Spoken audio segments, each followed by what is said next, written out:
വെള്ളം കലക്കിയ ശേഷം എന്തെങ്കിലും മീൻ കിട്ടുമെന്ന് നോക്കുന്നൊരവസ്ഥ ഉള്ളതുകൊണ്ട് ഇത് കലങ്ങാതെ സൂക്ഷിക്കുക എന്നുള്ളത് നമ്മുടെ ഉത്തരവാദിത്തമാണ്. പെസഹ വേഴയായിട്ട് ഒരു പ്രതിഷേധവുമായി ബന്ധപ്പെട്ട് ഇപ്പം നമ്മൾ ഇറങ്ങണ്ട, നമ്മുടെ ഫോക്കസ് മാറണ്ട, പ്രചരണത്തിൽ തന്നെ നമ്മൾ സൂക്ഷിക്കുക. യാതൊരുവിധ സ്ത്രീവിരുദ്ധതയും പറയാത്ത ഞാൻ സ്ത്രീവിരുദ്ധത പറഞ്ഞു, അതുകൊണ്ട് അമ്മമാർ തടയുന്നു എന്ന് പറയുന്നു. നോക്കൂ, ആ തടയുന്ന വീഡിയോ ശ്രദ്ധിച്ച് കണ്ടാൽ അതേ വീഡിയോയിൽ ഒരു അമ്മ എൻ്റെ കയ്യിൽ പിടിച്ചുകൊണ്ട് ഈ റോഡ് അവരുടെ അല്ല മോനെ, നിങ്ങളൊന്ന് എൻ്റെ വീട് വരെ വരൂ എന്ന് പറഞ്ഞ് പിടിച്ചു വലിക്കുന്നത് കാണാം. അതൊരു അമ്മയാണല്ലോ. കേരളം ഇന്ന് വരെ കണ്ടിട്ടില്ലാത്ത വിധം തരം താണ രാഷ്ട്രീയ പ്രവർത്തനത്തിന്റെ വക്താക്കളാകുകയാണ് BJP എന്ന രാഷ്ട്രീയ സംഘടന. പാലക്കാടിന്റെ മണ്ണിലേക്ക് ഷാഫി പറമ്പിലിന്റെ കയ്യും പിടിച്ച് രമേശ് പിഷാരടി വന്നിറങ്ങിയപ്പോൾ തന്നെ ചങ്കിടിപ്പേറിയതാണ് സംഘപരിവാറിന്. അതാണ് നമ്മൾ പാലക്കാട് കണ്ടതും. രമേശ് പിഷാരടി തെരഞ്ഞെടുപ്പ് പ്രചാരണത്തിനെത്തിയപ്പോൾ കായികമായി തടഞ്ഞുകൊണ്ടാണ് BJP തങ്ങളുടെ ഗുണ്ടായിസ് രാഷ്ട്രീയം കാഴ്ചവെച്ചത്. ഇതിലൂടെ വ്യക്തമാകുന്നത് നോർത്ത് ഇന്ത്യൻ മോഡൽ കയ്യേറ്റ ഗുണ്ടായിസ് രാഷ്ട്രീയത്തിന്റെ ട്രയൽ റൺ കേരളത്തിൽ BJP നടത്താൻ ശ്രമിക്കുന്നതായാണ്. എന്നാൽ പിണറായിക്ക് പോലും ഇതിനെ തള്ളിപ്പറയേണ്ടി വന്നു എന്നതാണ് വാസ്തവം. കേരളത്തിന്റെ ജനാധിപത്യത്തെ തകർക്കാൻ കച്ചമുറുക്കി ഇറങ്ങിയ BJP കയ്യേറ്റത്തിനെതിരെ വളരെ രാഷ്ട്രീയ പക്വതയോടെ സംസാരിക്കുന്ന പിഷാരടിയെയാണ് കേരളം നെഞ്ചിലേറ്റുന്നത്. നമുക്ക് ആ മറുപടി ഒന്ന് കേൾക്കാം. ഞാനും ശ്രീ രമേശ് പിഷാരടിയും കൂടെ KSRTC ബസ്സിൽ യാത്ര ചെയ്യുകയായിരുന്നു പാലക്കാട് നിന്ന് ഇതുവരെ. ഇത് കേരളത്തിൽ UDF അവതരിപ്പിച്ചിരിക്കുന്ന 5 പ്രധാന ഗ്യാരണ്ടികളിൽ ഏറ്റവും പ്രധാനപ്പെട്ട ഗ്യാരണ്ടികൾ ഒന്ന്, UDF ഗവൺമെൻറ് വന്നാൽ ഉടനെ തന്നെ നമ്മുടെ കേരളത്തിലെ മുഴുവൻ സ്ത്രീകൾക്കും സർക്കാർ ബസ്സുകളിൽ സൗജന്യ യാത്ര അനുവദിക്കുക എന്നുള്ള ഗ്യാരണ്ടിയാണ്. അതാണ് നമ്പർ 1 ഗ്യാരണ്ടി. അപ്പോൾ ആ ഗ്യാരണ്ടിയുടെ കാര്യം പറഞ്ഞ് UDFൻ്റെ പ്രചരണവുമായി ബന്ധപ്പെട്ട് ഞങ്ങൾ ഇന്ന് KSRTCയുടെ ഒരു ബസ്സിൽ യാത്ര ചെയ്യുന്ന അനുഭവം ഉണ്ടായി. അപ്പോൾ വളരെ സന്തോഷമുണ്ട്. കാരണം ആ യാത്രയിൽ യാത്രക്കാരായ മുഴുവൻ ആളുകളും വളരെ സന്തോഷപൂർവ്വം അതിനെ സ്വീകരിച്ചു. കേരളത്തിൽ ഇത് ജനങ്ങൾ വളരെ സന്തോഷകരമായി സ്വീകരിച്ചു എന്നുള്ളതിൻ്റെ ഒരു പ്രതികരണമാണ് ബസ്സിൽ നിന്ന് ഞങ്ങൾക്ക് കിട്ടിയത്.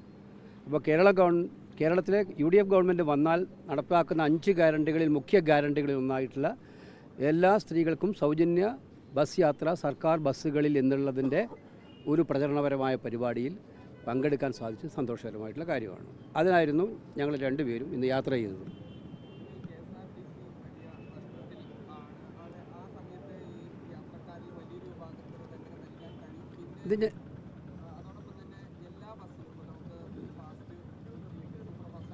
അത് ഞങ്ങളൊരു മോഡൽ ഉണ്ടാക്കിയിട്ടുണ്ട്. കർണാടകത്തിലും തെലങ്കാനയിലും ഞങ്ങൾ നടപ്പിലാക്കിയ വിജയകരമായിട്ട്.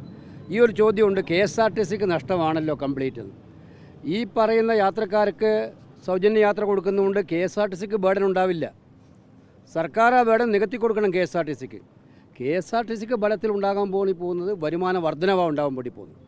ഈ സ്കീമിലൂടെ KSRTCക്ക് വരുമാന വർധനവ് ഉണ്ടാക്കണം. ഈ വരുമാനം സംസ്ഥാന ഗവൺമെൻറ് എങ്ങനെ സ്വീകരിക്കുന്നതിനെക്കുറിച്ച് ഞങ്ങൾ വ്യക്തമായിട്ടുള്ള കാഴ്ചപ്പാടുകൂടി മുന്നോട്ട് വന്നിട്ടുണ്ട്. തീർച്ചയായും യാത്രക്കാരെ അട്രാക്ട് ചെയ്യും, സർവീസ് മെച്ചപ്പെടുത്തും. KSRTC ഇന്ന് കാണുന്ന സെല്ലിൽ മാറ്റും. കട്ടപ്പുറത്തിരിക്കുന്ന ബസ്സുകളെല്ലാം റെഡിയാക്കും. അതോടൊപ്പം പുതിയ ബസ് സർവീസുകൾ ആരംഭിക്കേണ്ടിയും വരും. ചില റൂട്ടുകളിൽ KSRTC സർവീസേ ഇല്ല. അത്തരം റൂട്ടുകളിൽ പുതിയ സർവീസുകൾ ആരംഭിക്കും. ഇതിനെക്കുറിച്ചൊക്കെ വ്യക്തമായ പദ്ധതി UDFൻ്റെ മുന്നിലുണ്ട്. ഞാൻ MLA ആയിരിക്കുമ്പോൾ കയറാറുണ്ട്. ഇപ്പം കുറച്ച് കാലമായി കയറിയിട്ട്. കുറേ കാലത്തിന് ശേഷമുള്ള ഒരു യാത്രയാണ്, സത്യമാണ്. MLA ആയിരിക്കുമ്പോൾ KSRTC ബസ്സുകളിൽ യാത്ര ചെയ്യാറുണ്ടായിരുന്നു.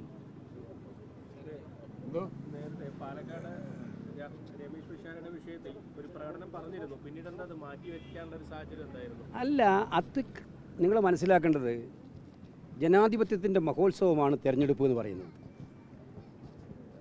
ജനാധിപത്യത്തിൻ്റെ മഹോത്സവമായിട്ടാണ് ഇന്ത്യയിൽ നമ്മളെല്ലാവരും തിരഞ്ഞെടുപ്പിനെ കാണുന്നത്. അപ്പോൾ ആ തിരഞ്ഞെടുപ്പിൽ സ്ഥാനാർത്ഥി എന്ന് പറയുന്നതാണ് അതിനകത്ത് ഏറ്റവും പ്രധാനപ്പെട്ട ആൾ. അപ്പോൾ സ്വതന്ത്രമായി സഞ്ചരിച്ച് വോട്ട് പിടിക്കുക എന്ന് പറയുന്നത് സ്ഥാനാർത്ഥിയുടെ അവകാശമാണ്, സ്വാതന്ത്ര്യമാണ്. ഈ ജനാധിപത്യ മഹോത്സവം വിജയമാക്കാനുള്ള ഏറ്റവും അവിഭാജ്യമായ ഘടകവുമാണ്. എനിക്ക് മനസ്സിലാകാത്ത കാര്യം, രമേശ് പിഷാരടിയെ പോലൊരു സ്ഥാനാർത്ഥി കടന്നു പോകുമ്പോൾ അത് ആക്രമിക്കുക എന്ന് പറയുന്നത്, അല്ലെങ്കിൽ തടഞ്ഞു നിർത്തുക എന്ന് പറയുന്നത്, നിങ്ങൾക്ക് പ്രചരണം നടത്താൻ പാടില്ല എന്ന് പറയുന്നത്, അപ്പോൾ പിന്നെ തിരഞ്ഞെടുപ്പിൽ വിശ്വസിക്കാത്തവരല്ലേ അത് ചെയ്യുള്ളൂ? ജനാധിപത്യത്തിൽ വിശ്വസിക്കാത്തവരല്ലേ ചെയ്യുള്ളൂ? ജനാധിപത്യത്തിൽ വിശ്വസിക്കുന്നവരെല്ലാം എല്ലാവരുടെയും പ്രചരണം നടക്കും. അവസാനം ജനങ്ങൾ ഒരാളെ സ്വീകരിക്കും, അതിനെ അംഗീകരിക്കും. അതാണ് പതിവ്. ഇവിടെ കണ്ടത് വിചിത്രമാണ്. അപ്പോൾ ജനാധിപത്യത്തിന് പുതിയ നിർവചനം കൊടുക്കുന്ന രീതിയാണ് ഇന്നലെ കണ്ടത്. പക്ഷേ ഞങ്ങളതിനകത്തോട് തീരുമാനിച്ചിരിക്കുന്നത് ഇതിൽ ഞങ്ങൾ അതിന് പോയി കൗണ്ടർ കലാപമുണ്ടാക്കാനോ കൗണ്ടറായി തടയാനോ ഞങ്ങളും അവരെ പോലെ ആയില്ലേ? ഇത് ജനങ്ങൾ കാണട്ടെ. സാർ, പ്രതിഷേധ പ്രകടനം ആദ്യം ഇവിടുത്തെ പാർട്ടി അംഗങ്ങൾ ആദ്യം ഒരു തീരുമാനം ഉണ്ടായിരുന്നു. ഇന്ന് പെസഹ വ്യാഴമാണ്. മാത്രമല്ല BJP എന്തെങ്കിലും തരത്തിലുള്ള ഒരു ചെറിയ കുത്തിത്തിരിപ്പുണ്ടാക്കുകയും അതൊരു അങ്ങോട്ടും ഇങ്ങോട്ടുമുള്ള പ്രകടനവും പന്തം കൊളുത്തി റോട്ടിലേക്ക് ഇറങ്ങലും ഒക്കെയുള്ള പരിപാടികളായി മാറുകയും അതിൽ നിന്ന് വെള്ളം കലക്കിയ ശേഷം എന്തെങ്കിലും മീൻ കിട്ടുമെന്ന് നോക്കുന്നൊരവസ്ഥ ഉള്ളതുകൊണ്ട് ഇത് കലങ്ങാതെ സൂക്ഷിക്കുക എന്നുള്ളത് നമ്മുടെ ഉത്തരവാദിത്തമാണ്. പെസഹ വേഴയായിട്ട് ഒരു പ്രതിഷേധവുമായി ബന്ധപ്പെട്ട് ഇപ്പോൾ നമ്മൾ ഇറങ്ങണ്ട, നമ്മുടെ ഫോക്കസ് മാറണ്ട, പ്രചരണത്തിൽ തന്നെ നമ്മൾ സൂക്ഷിക്കുക, ജനങ്ങൾ വിലയിരുത്തുന്നുണ്ടെന്ന് പറഞ്ഞ് സത്യത്തിൽ ഇവിടുത്തെ നേതൃത്വത്തോട് ഇന്നലെ ഈ ഒരു വൻ പ്രതിഷേധങ്ങൾ, തെരുവിലിറങ്ങിയുള്ള പ്രതിഷേധങ്ങൾ ഇതുമായി ബന്ധപ്പെട്ടത് ഒഴിവാക്കണം എന്നുള്ളത് എൻ്റെ ഒരു റിക്വസ്റ്റും കൂടെയായിരുന്നു. ഞാനും കൂടെ, കാരണം അത് അല്ലെങ്കിൽ ചിലപ്പോൾ നമ്മൾ ആ കുഴിച്ച കുഴിയിൽ നമ്മൾ വീഴും. അത് വേണ്ടാന്ന് വെച്ചിട്ട് ഞാനും കൂടെ ആവശ്യപ്പെട്ടിട്ടാണ് സത്യത്തിൽ ഇന്നത്തെ പ്രതിഷേധ പ്രകടനങ്ങൾ പൂർണ്ണമായിട്ട് മാറ്റിവെച്ചിട്ടുള്ളത്. ഞാൻ വന്ന ദിവസം തൊട്ട് ഇതുണ്ടല്ലോ, ഞാൻ വന്ന ദിവസം തൊട്ട് ഞാൻ പറഞ്ഞ എല്ലാ ഒപ്പീനിയനുകളും എല്ലാ സ്റ്റേറ്റ്മെൻറ്റുകളും പബ്ലിക് ഡൊമൈനിൽ അവൈലബിൾ ആണ്.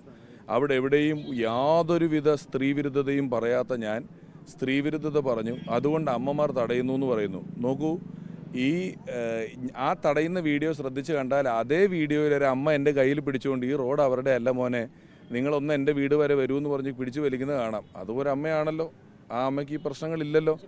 ഏറ്റവും കൂടുതൽ ഡോമിനൻസ് ഉള്ള ഒരു മേഖലയാണ് ഈ വടക്കന്തറ മേഖല. അവിടെ ഇത്തരത്തിലൊരു ആവശ്യം BJPക്ക് ഉണ്ടായിരുന്നു?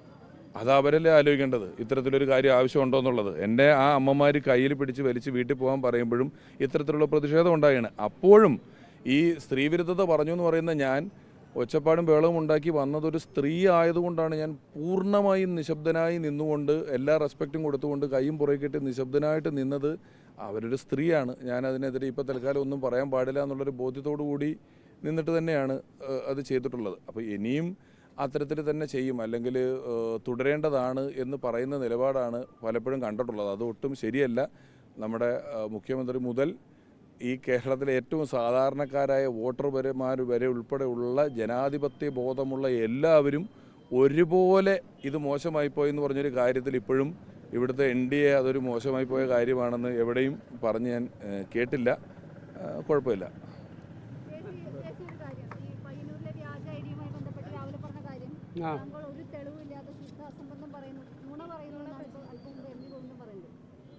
ഗോവിന്ദൻ്റെ പാർട്ടിയിലിപ്പം പഴയ പാർട്ടിയല്ല. ആ പാർട്ടിയിൽ നടന്നുകൊണ്ടിരിക്കുന്ന കാര്യങ്ങൾ ഞങ്ങൾക്കറിയാൻ കൃത്യമായ സംവിധാനമുണ്ട്. എന്താണ് അതിനകത്ത് നടക്കുന്നതെന്ന് അറിയാൻ ഇപ്പം പഴയതുപോലെ കൂട്ടിട്ടിട്ടുള്ള രഹസ്യ അറകളൊന്നും അവിടെ ഇപ്പം ഇല്ല. അപ്പോൾ അതുകൊണ്ട് ശ്രീ MV ഗോവിന്ദൻ പറഞ്ഞത് ഞാൻ വെറുതെ വ്യാജ ആരോപണമാണ് ഉന്നയിക്കുന്നത് പറഞ്ഞത് തീർച്ചയായിട്ടും തെറ്റിദ്ധരിപ്പിക്കപ്പെടുന്നതാണ്. അവിടെ ഒരു കാര്യമുണ്ട്, തെളിവുകൾ പുറപ്പെടുവിക്കുന്നതല്ലല്ലോ പ്രശ്നം. ഞങ്ങൾ ഉന്നയിച്ച കാര്യം അവിടെ പ്രിൻ്റ് ചെയ്യുന്നതായിട്ടുള്ള വിവരം ഞങ്ങൾക്ക് കിട്ടിയിട്ടുണ്ട്. അത് CPMൻ്റെ ഓഫീസാണ്. ആ ഓഫീസിലെ 3-ാം നിലയിലാണ് പ്രിൻ്റ് ചെയ്യുന്നതായിട്ടുള്ള വിവരം കിട്ടിയിട്ടുള്ളത്. ഇലക്ഷൻ കമ്മീഷൻ ഞങ്ങൾ പരാതിയും കൊടുത്തിട്ടുണ്ട്. ഇനി ഉത്തരവാദിത്വം ഇലക്ഷൻ കമ്മീഷൻ്റെ അല്ലേ? ഇത്തരം കാര്യത്തിൽ ഞങ്ങൾ ഇലക്ഷൻ കമ്മീഷൻ ഇന്നലെ വൈകുന്നേരം തന്നെ പരാതി കൊടുത്തിട്ടുണ്ട്. ആ പരാതിയിൽ പറയുന്ന കാര്യങ്ങളാണ് ഞാൻ പറയുന്നത്. ഇത് പുത്തരിയൊന്നുമല്ല, പയ്യന്നൂരിൽ തളിപ്പറമ്പിലും പുത്തരിയൊന്നുമല്ല. ഒരുപാട് വ്യാജ ID കാർഡ് ഉണ്ടാക്കാറുണ്ട്, കള്ളവോട്ട് ചെയ്യാറുണ്ട്, ബാങ്കുകൾ പിടിച്ചെടുക്കാറുണ്ട്, സഹകരണ സ്ഥാപനങ്ങളും അതുപോലെ പഞ്ചായത്തുകളും പിടിച്ചെടുക്കാറുണ്ട്. അപ്പോൾ ഇതിപ്പോൾ MV ഗോവിന്ദൻ പറഞ്ഞ കേട്ടോ തോന്നുന്നു മാർക്സിസ്റ്റ് പാർട്ടിക്ക് ശൈലിയെക്കുറിച്ച് അറിയേ ഇല്ല. ഇങ്ങനെ വ്യാജ ID കാർഡൊന്നും അവർ നിർമ്മിക്കാറില്ല, കള്ളവോട്ട് അവർ ചെയ്യാറേ ഇല്ല.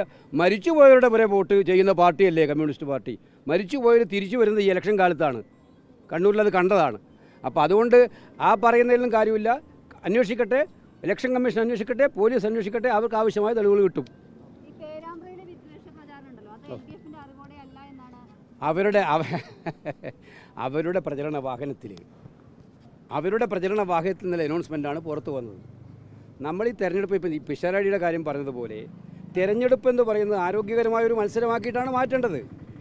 അത് എതിർ കാൻഡിഡേറ്റിനെ വളരെ മോശമായി മ്ലേച്ഛമായി ചിത്രീകരിച്ച്, അതും തീർത്തും വർഗീയമായിട്ട് ചിത്രീകരിച്ചിട്ട് മുന്നോട്ട് പോവുകയല്ല വേണ്ടത്. അപ്പോൾ ആ കാര്യത്തിൽ കൃത്യതയോടുകൂടി നമുക്ക് പറയാൻ ആഗ്രഹമുള്ളത്, തിരഞ്ഞെടുപ്പിൻ്റെ സാമാന്യമായിട്ടുള്ള മര്യാദകൾ പാലിച്ചുകൊണ്ട് പോകുന്നതാണ് എല്ലാവർക്കും നല്ലത്. അതിന് വിട്ടു പോയാൽ അതിന് അവർ തന്നെയായിരിക്കും